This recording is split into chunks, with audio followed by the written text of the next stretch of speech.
여러분 안녕하세요. 바다에는 수없이 많은 비밀과 수수께끼가 숨겨져 있습니다. 바다가 해안에서 물러나며 스스로 그 비밀을 보여주기도 하고 해저로 잠수하면서 발견되기도 합니다. 또한 인간이 뭔가 재미있는 물체를 일부러 물속에 놓아두기도 하죠. 오늘도 저희 토픽에 오신 것을 환영합니다. 이번 영상에서는 이렇게 물속에 있는 또는 물속에 있었던 놀라운 장소를 소개해 드리겠습니다. 흥미가 가시나요? 그럼 바로 시작해보죠.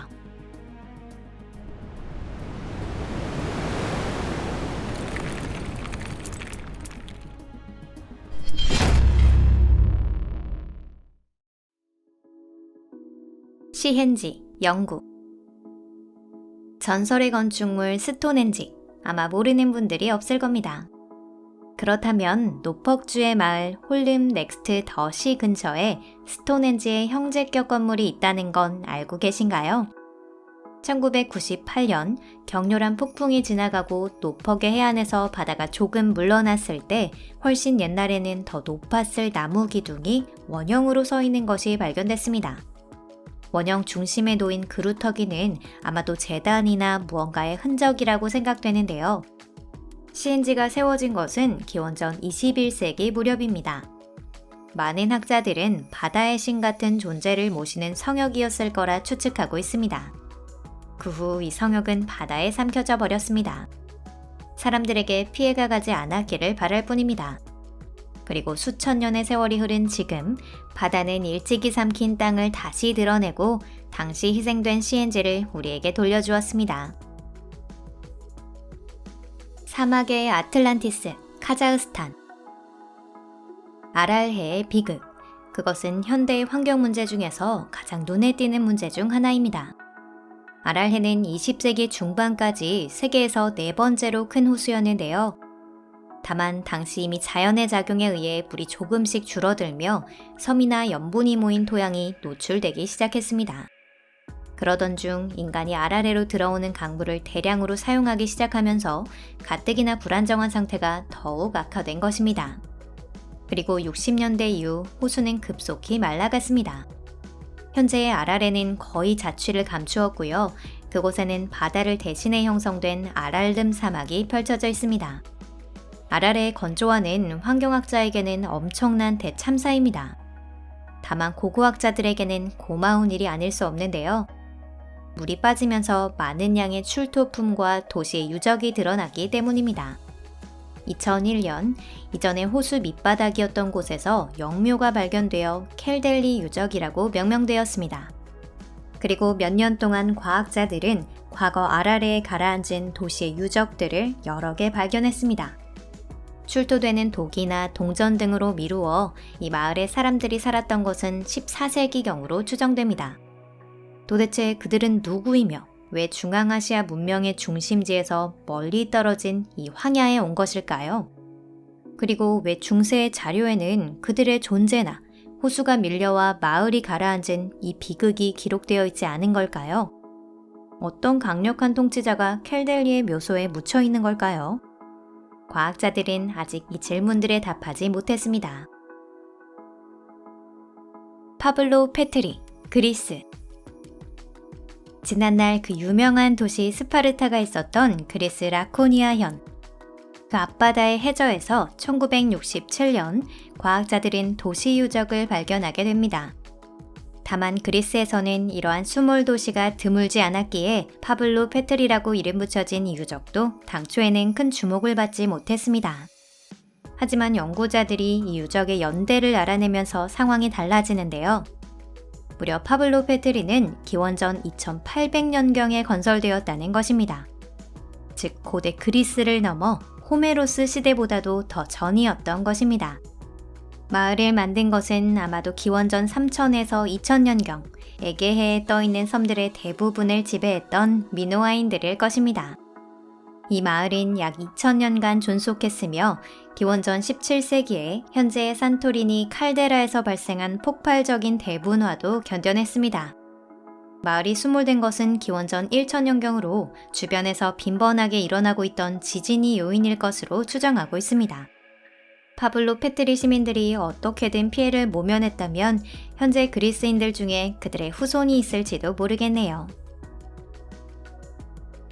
포트 로얄 회중시계, 자메이카.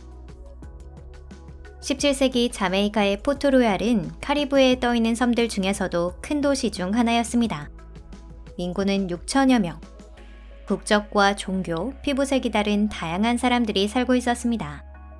당시 자메이카의 총 인구가 2만 명이 채 되지 않았던 것을 감안하면 포트 로얄이 얼마나 큰 도시였는지 알 수 있습니다.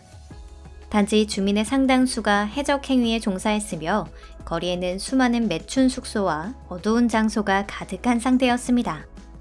그래서 1692년 6월 7일 도시를 강타한 재난에 대해 많은 사람들이 신이 내린 천벌이라고 했습니다. 이날 자메이카에서 일어난 것은 섬의 역사상 최대 규모의 대지진이었습니다. 자메이카 전 국토가 피해를 입었는데 그 중에서도 포트 로얄의 피해가 가장 심각했습니다. 어떤 건물은 침수됐고 또 어떤 건물은 바다로 쓸려 내려갔습니다.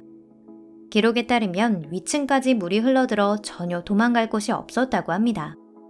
연구자들은 현재 자메이카의 앞바다에 있는 포트 로얄 유적의 빈번히 잠수해 재미있는 것들을 발견하고 있는데요. 예를 들어 담배용 파이프가 대량으로 채워진 짐 등이 이에 해당합니다. 그 중에서도 가장 흥미로운 것은 역시 60년대에 발견된 멈춘 회중시계입니다. 기적적으로 손상을 면해 자기 주인보다 몇 세기나 더 오래 산 이 시계는 11시 43분을 가리키고 있답니다. 아마 이 시간에 피할 수 없는 대참사를 당한 게 아닐까요? 이는 역사가에게는 매우 감사한 선물이었습니다.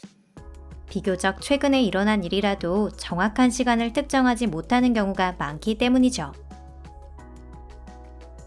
사람 뼈로 만든 작살, 네덜란드. 그 옛날 아직도 매머드가 유라시아 대륙을 활보하던 시절 영국은 섬이 아니었습니다. 북해는 당시에 아직 존재하지 않았거나 존재하더라도 지금보다 훨씬 작았습니다. 이미 물에 잠겨버렸지만 현재의 영국, 네덜란드, 덴마크 사이에는 대지가 펼쳐져 있었습니다. 과학자들은 이 잃어버린 땅을 그 유명한 모래퇴인 도거뱅크의 이름을 따서 도거랜드라고 불렀습니다. 도거랜드는 틀림없이 존재했을 것이라 여겨지고 있는데요. 1000년도 전에 바다 밑으로 가라앉은 육생 생물과 인류 거주지의 흔적이 자주 발견되고 있습니다. 때문에 이 해역에서 뭔가 발견되어도 그것만으로 과학자들을 놀라게 하기는 어렵습니다. 다만 극히 드물게 그들이 깜짝 놀랄 만한 일도 일어납니다.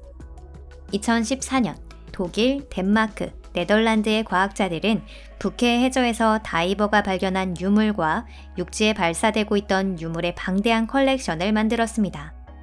상당수는 창이나 활, 화살, 작살 등에 쓰였던 화살촉들인데요. 약 1만 년 전의 것으로 주로 사슴의 뿔이나 뼈로 만들어졌는데 그중 과학자를 공포에 떨게 한 사냥도구가 있었습니다. 무려 화살촉에 인간의 뼈가 사용된 것입니다. 인간의 뼈와 두개골은 전 세계의 다양한 종교의식에 사용되어 왔는데요. 도가랜드의 사람들은 그것을 사냥이나 전투 같은 실용적인 장소에서 사용했습니다. 대체 왜 그랬는지는 알 수 없을 뿐입니다. 사실상 인간의 뼈는 상당히 부드럽고 여리기 때문에 이런 종류의 도구로는 적합하지 않습니다. 어쩌면 뭔가 주술적인 의미가 있었을지도 모르겠습니다. 여러분들의 생각은 어떠신가요? 의견을 댓글로 남겨주세요. 해저 미술관, 카나리아 제도. 여러분, 혹시 미술관이나 박물관 좋아하시나요? 아마 이런 곳을 매우 지루한 곳이라고 생각하시는 분도 있을 겁니다. 하지만 물속에 있는 미술관이라면 어떨까요? 농담이 아니고요. 정말로 존재하는 장소입니다. 이는 카나리아 제도에 속하는 란사로테 섬 앞바다에 있습니다.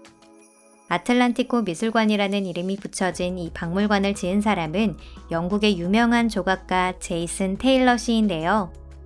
그는 수백 년의 내구 보증이 있고 환경에도 오염되지 않는 특수한 콘크리트를 사용해 오랜 시간을 들여 제작에 힘썼습니다. 그리고 제작을 마친 후 완성된 작품은 물속에 잠겼습니다. 바다 및 미술관, 믿을 수 없을 정도로 감동적인 광경입니다. 아마 카나리아 제도의 중요한 근대적 관광지가 아닐까요? 그리고 당연한 일이지만 이 미술관을 방문할 때는 스쿠버 착용은 필수입니다. 오늘 영상은 여기까지입니다. 끝까지 시청해주셔서 감사합니다. 영상은 마음에 드셨나요? 채널 구독과 좋아요, SNS 공유도 부탁드립니다. 여러분의 응원이 저희에게 큰 힘이 됩니다. 그럼 다음 영상에서 뵙겠습니다. 안녕히 계세요.